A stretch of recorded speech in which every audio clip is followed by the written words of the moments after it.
नमस्कार. मी रश्मी पाटकर. ऐकूयात काही ठळक घडामोडी. माजी प्रधानमंत्री डॉक्टर मनमोहन सिंग यांचं काल नवी दिल्ली इथं वृद्धापकाळानं निधन झालं. ते 92 वर्षांचे होते. सिंग यांच्या निधनाबद्दल सरकारनं 7 दिवसांचा राष्ट्रीय दुखवटा जाहीर केला आहे.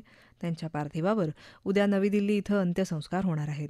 डॉक्टर मनमोहन सिंग यांना राष्ट्रपती द्रौपदी मुर्मू, उपराष्ट्रपती जगदीप धनखड आणि प्रधानमंत्री नरेंद्र मोदी यांच्यासह जगभरातले विविध राजकीय नेते, अधिकारी यांच्याकडून आदरांजली वाहण्यात येत आहे. नवीन वर्षाच्या पूर्वसंध्येला प्रवाशांच्या सोयीसाठी मध्य रेल्वे आणि पश्चिम रेल्वे विशेष रेल्वे गाड्या चालवणार आहे.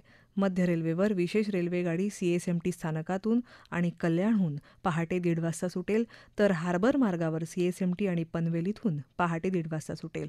पश्चिम रेल्वेवर देखील चर्चगेट आणि विरार दरम्यान 8 गाड्या धावणार असून पहिली ट्रेन चर्चगेटहून पहाटे 6:15 वाजता सुटेल.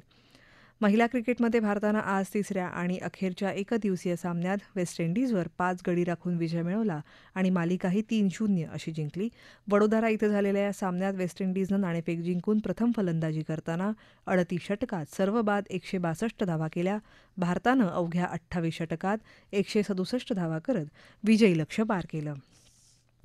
मुंबई शेअर बाजाराच्या सेन्सेक्स निर्देशांकात आज 227 अंकांची वाढ झाली आणि तो 78,699 अंकांवर बंद झाला.